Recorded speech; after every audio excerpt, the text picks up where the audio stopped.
Mochi. The sleepy cat is a gentle journey into a world where sleep is a kind of magic, where pillows can smile, and where little cat named Mochi can hush the universe with a single long yawn. Let every word wrap around you like a blanket.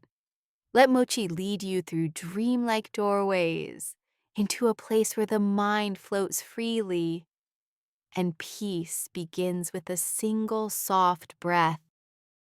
In a quiet little village tucked between misty hills and old winding roads, there lived a cat named Mochi. Mochi wasn't just any cat. He was soft like a loaf of warm bread, with golden orange fur streaked gently like rays of sunlight at dusk. His whiskers were long and lazy, and his favorite thing in the whole wide world was sleeping. But Mochi didn't just like sleep. He lived for it. He made it an art. Most cats enjoy a nap in the sun or a doze near the fireplace, but Mochi had turned sleeping into something close to sacred. He slept on rooftops, under blooming cherry trees, in cardboard boxes shaped like pirate ships, and sometimes, quite daringly, inside the empty basket of the village baker's bicycle. But his favorite spot of all was the soft pillow on top of the red-tiled roof of a small blue cottage at the end of Lavender Lane. The pillow had once belonged to the cottage's owner, a gentle old woman named Miss Lula, who baked warm cinnamon rolls every Sunday and spoke softly to her plants. Miss Lula never minded that Mochi claimed the pillow.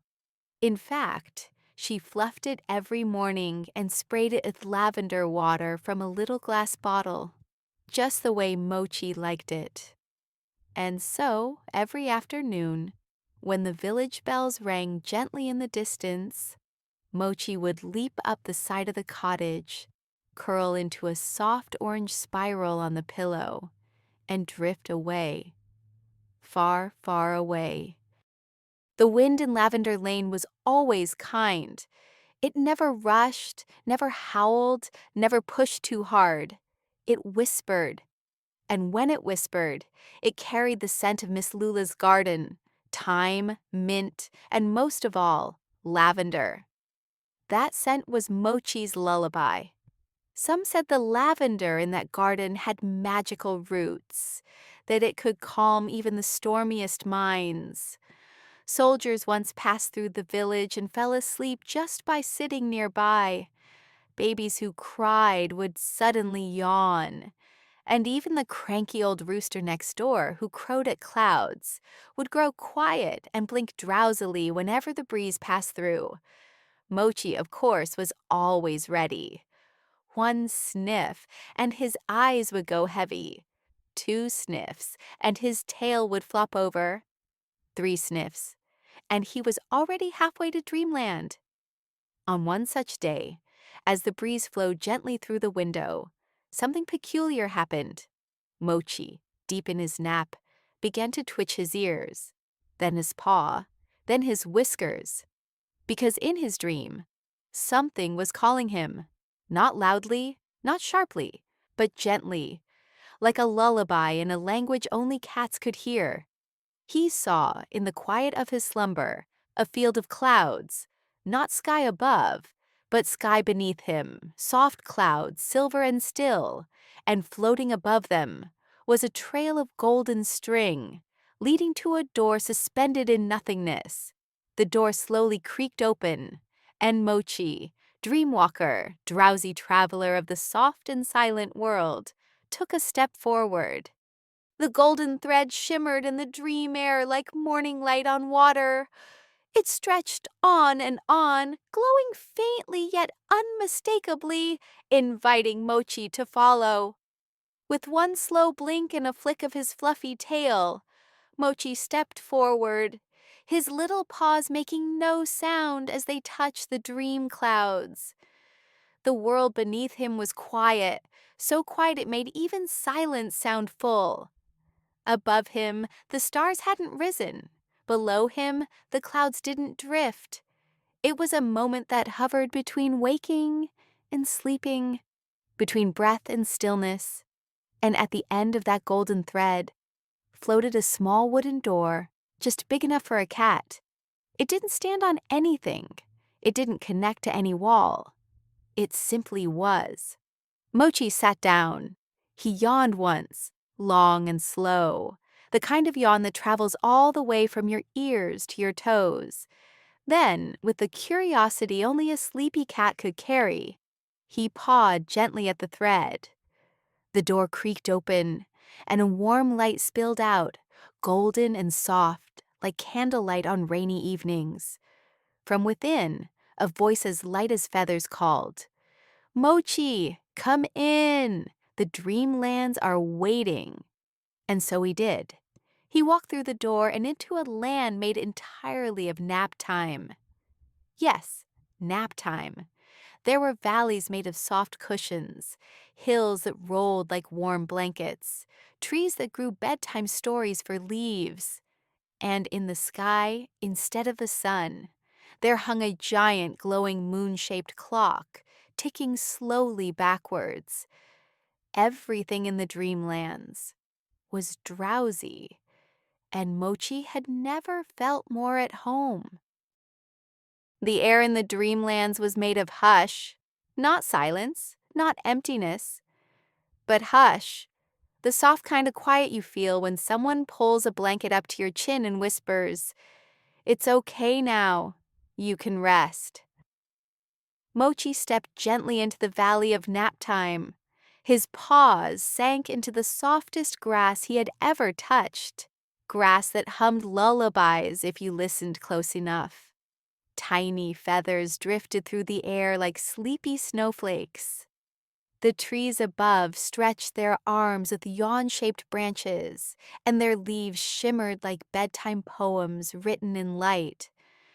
At the center of the valley was a hill, not too tall, not too steep, just perfect for lying on and watching dreams float past in the sky. Mochi climbed it slowly, not because he was tired, but because everything in this world moved, slowly. It wasn't a place for rushing, it was a place for sinking into softness, sinking into stillness, sinking into something that felt like a memory of your favorite nap, one you didn't even know you remembered. At the top of the hill, Mochi found a quilt laid out perfectly in the shape of a cloud. A teacup rested on a stump nearby, steaming with a warm drink that smelled of chamomile and dreams. And next to it sat a creature, not quite a cat, not quite a bear, not quite anything Mochi had seen before. It was fuzzy and round, with button-like eyes and a scarf made of whispery thread. The creature smiled. "Welcome," it said in a voice like a cozy sweater. "We've been waiting for you." Mochi blinked slowly. He didn't speak in dreams. He only listened. The creature poured tea into the air, and the steam turned into little floating sheep who drifted upward and curled into the sky. "You've entered the Naptime Valley," it continued, "where the tired come to rest and the restless come to be less." Mochi's tail twitched in agreement. He curled up on the quilt, and the moment his fur touched it, he felt the most wonderful warmth move through him. It wasn't the warmth of the sun or fire or fur. It was the warmth of being completely, utterly safe. He sighed. Then slowly, deeply, wonderfully, he fell asleep inside his dream. Mochi's breathing slowed as the quilt beneath him pulsed with the quiet rhythm of the dreamlands. The sky above him had shifted, gently and without warning, from soft lavender to a deep velvety blue, speckled with golden stars that blinked like sleepy eyes. Around him, the hush deepened, and the hill he had curled up on slowly began to float, not upward, not outward, but inward. as if the world itself were tucking him even deeper into its secret, hidden pocket of rest. He wasn't afraid. Fear had no voice here, only stillness, only softness. And as the floating hill carried him further into the heart of the dream, a quiet music began to rise, not from instruments or voices, but from the world itself. The rustling of cloud leaves, the hum of tea steam drifting through the air, the gentle sigh of a star being born far, far away. He blinked slowly, once, and when his eyes opened again, he found himself in a vast circular room made entirely of cushions and velvet. Shelves spiraled up around him, stacked with glowing orbs, each one softly pulsing, warm and alive. There were no titles, no pages, no ink, and yet Mochi knew exactly what they were. They were dreams, forgotten ones, half-remembered ones. The dreams that people lost between sleep and waking, those fleeting moments that slip away like fog at dawn. This was the library of forgotten dreams, and it shimmered like a lullaby in moonlight. He wandered slowly through the shelves, his paws making no sound, his tail trailing behind him like a ribbon of calm. Every now and then, one of the orbs would drift toward him, glowing just a little brighter, offering itself to be remembered. One showed a little girl dreaming of a blue whale made of stardust, carrying her across oceans of ink. Another held the image of an old man resting beneath a willow tree, dreaming of his childhood dog curled at his feet. Each dream was its own world, and each world hummed with the same silent promise: "You are safe here." Mochi purred softly, the sound barely rising above the hush, and the library seemed to hum in return, as if recognizing him, as if welcoming him not as a visitor, but as someone who belonged. And perhaps he did. Perhaps in some secret way, Mochi was the keeper of this place, the sleeper of sleepers, the dream within a dream. He leapt gently onto a pillow-shaped balcony and lay down, gazing out over the endless shelves as they curved and curled into the quiet beyond. His eyes, already half closed, drifted slowly toward sleep once more. And as he drifted, the stars outside the great domed ceiling rearranged themselves into the shape of a cat curled in a perfect circle, and then slowly blinked out, one by one, until only silence and soft breathing remained. And so, the dream within a dream deepened. Time in the dreamlands did not move forward or back. It simply curled, like a cat in the sun, folding upon itself in layers of softness and slowness. Mochi, now entirely adrift, began to feel the edges of his thoughts soften too, like the corners of a page worn down by years of gentle turning. The cushion beneath him was no longer a place to lie down. It became a vessel, a floating cloud that rocked him gently through a space without direction, without weight, without a single demand. Around him, the library of forgotten dreams dimmed to a hush so complete it felt like velvet brushing against his ears. The glowing dream orbs began to rise from their shelves, one by one, and drift into the air like fireflies on a windless night. They swirled around him, not fast, never fast, but slow and deliberate, as if they were weaving something. And they were.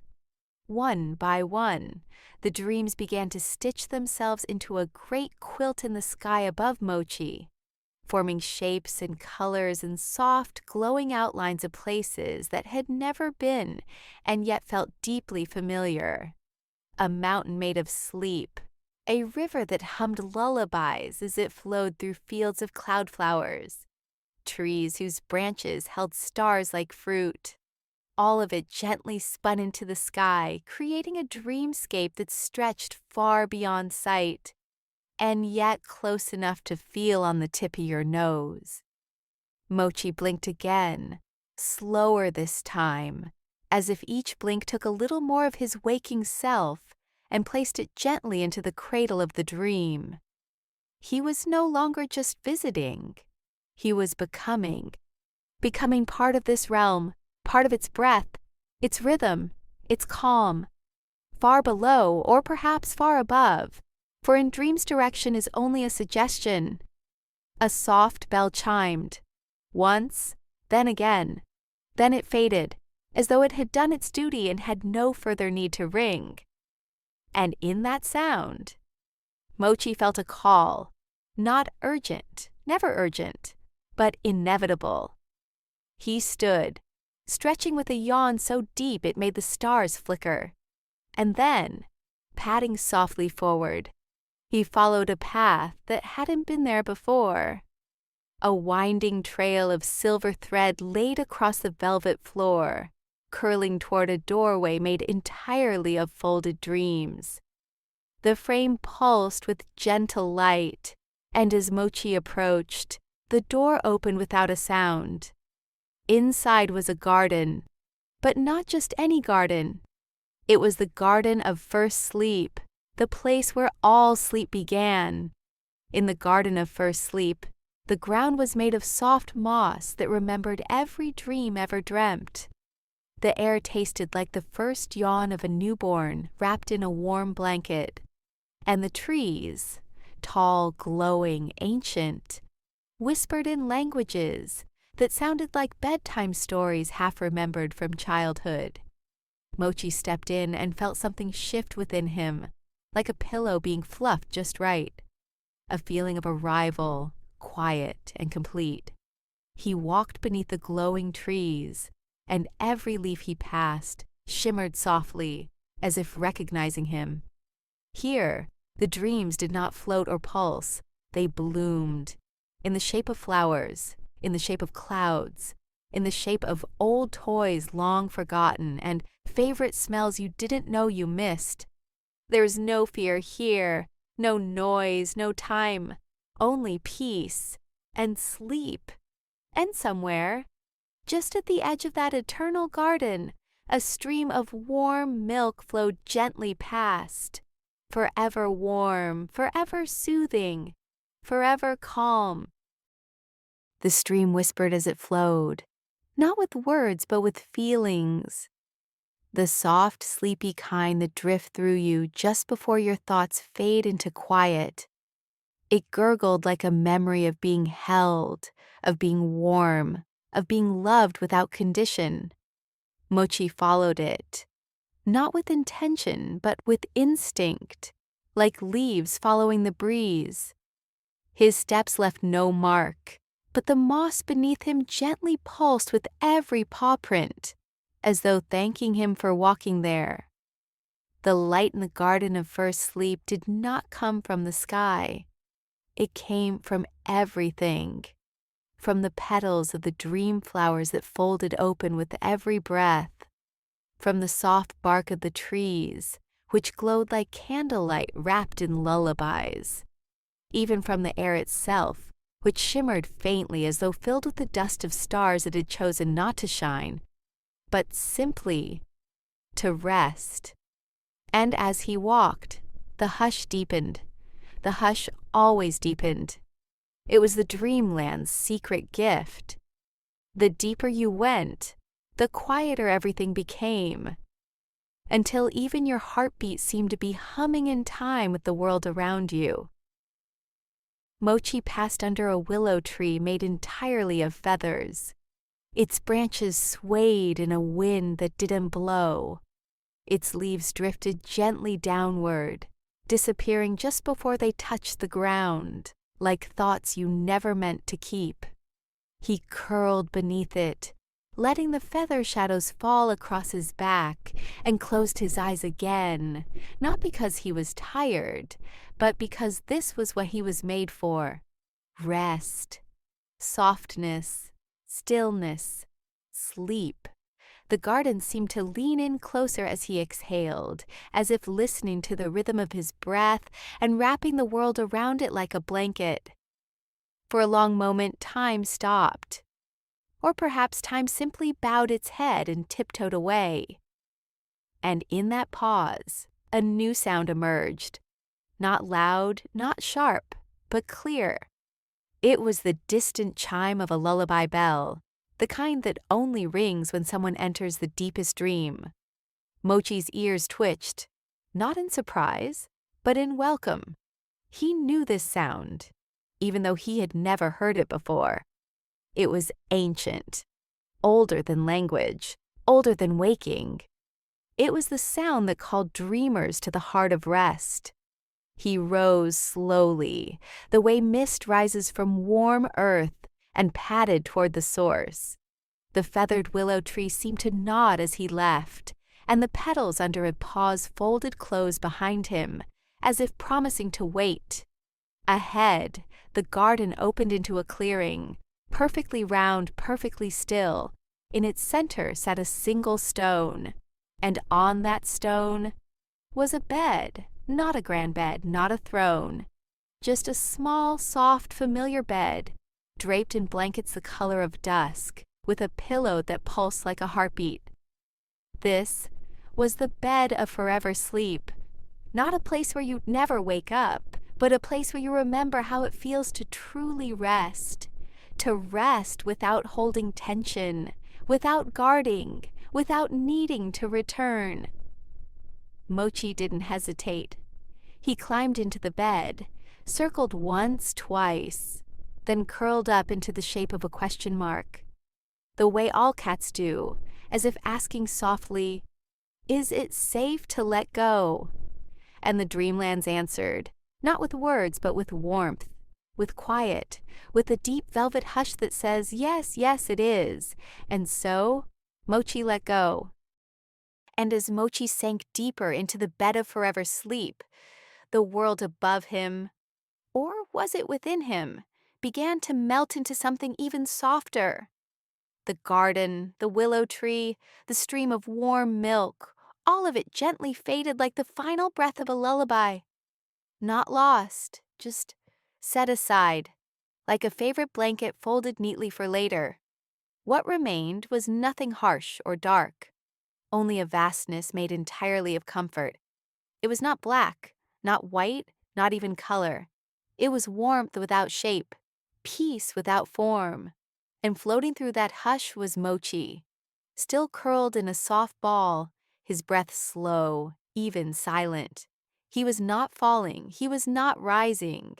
He was simply drifting, carried by something kinder than gravity. In this space, the boundaries of dreams no longer mattered.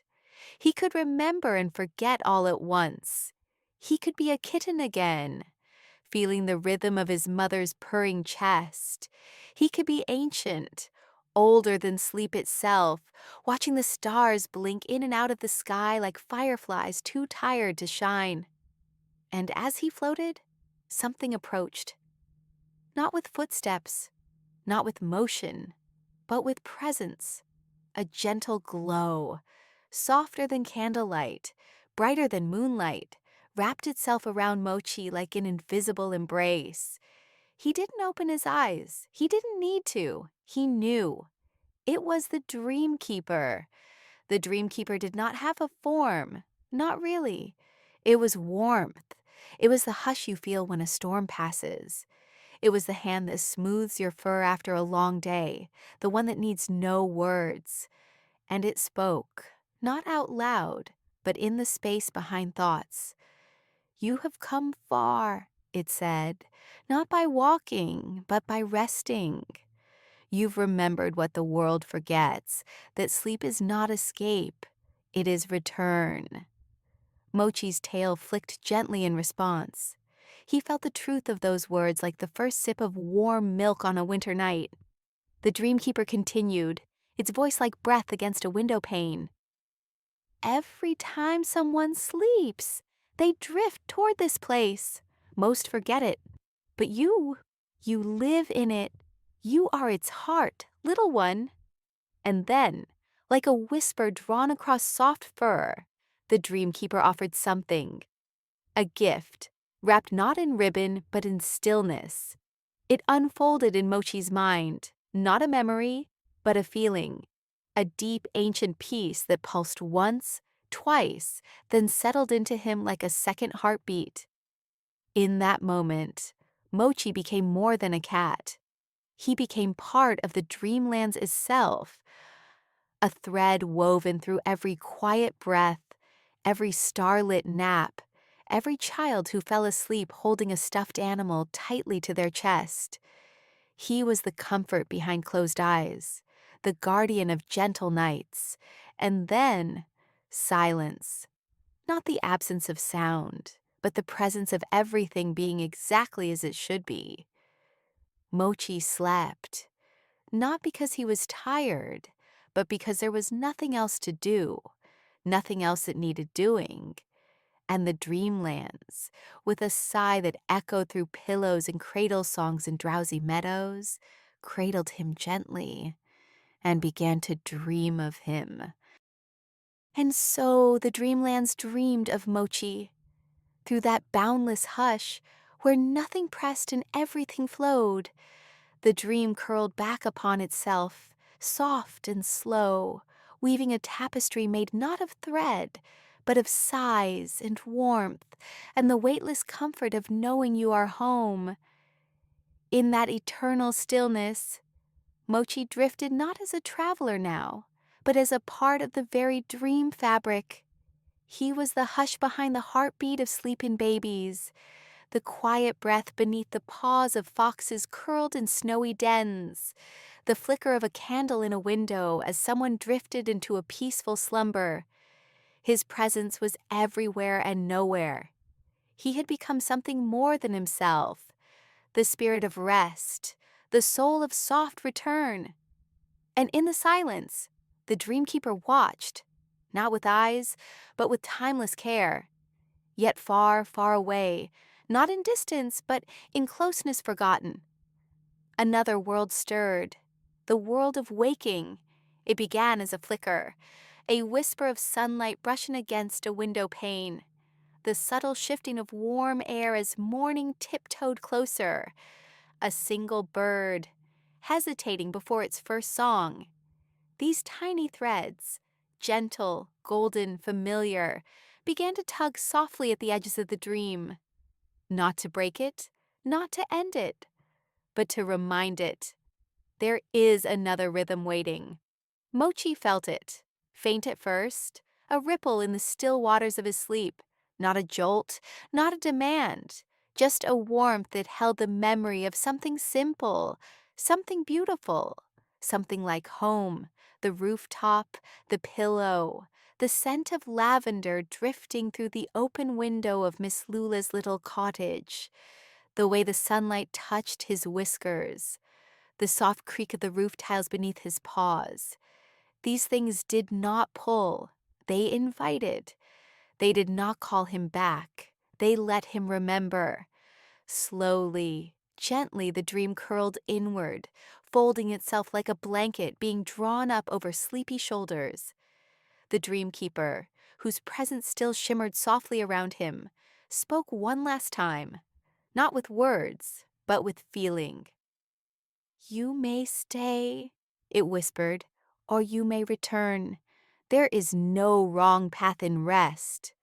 And Mochi, who had now become the spirit of the very sleep he once only knew how to chase, stirred. Not because he was finished dreaming, but because he remembered something important. He remembered the joy of curling into a patch of sun that changed ever so slightly each day. He remembered the sound of Miss Lula humming to her plants as she watered them. He remembered the feeling of the world being perfectly, beautifully ordinary, and he missed it, not with longing, but with love.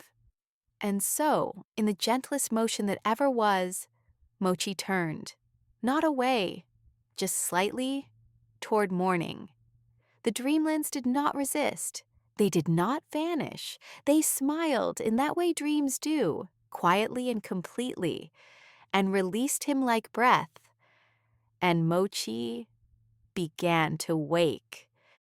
And in the hush of that final dream breath, as light filtered gently into the corners of the sky, Mochi opened his eyes, slowly, softly, the way clouds lift after rain. He did not jolt, did not stretch, not yet.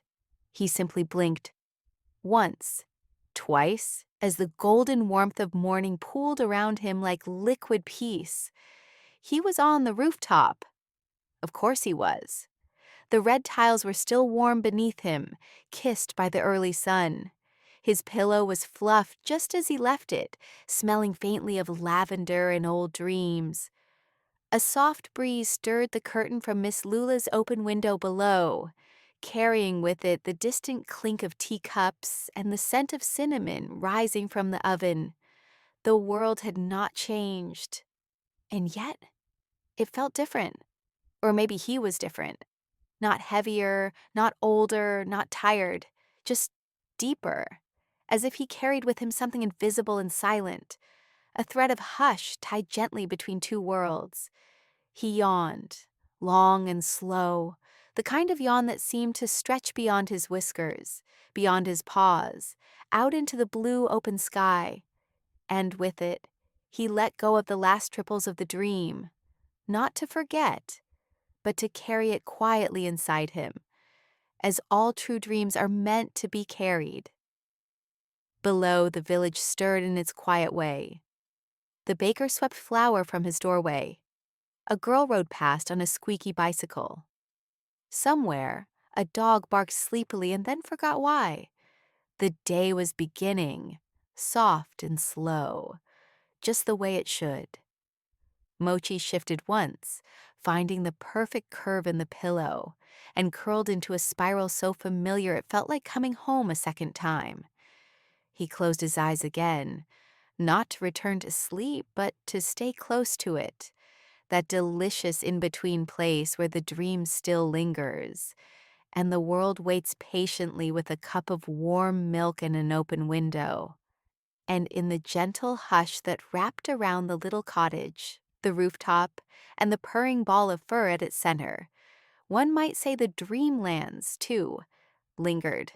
Not behind, not above, but here, in every breath, in every blink, in every slow, steady heartbeat of a cat who had once wandered through sleep itself and had brought a piece of it home.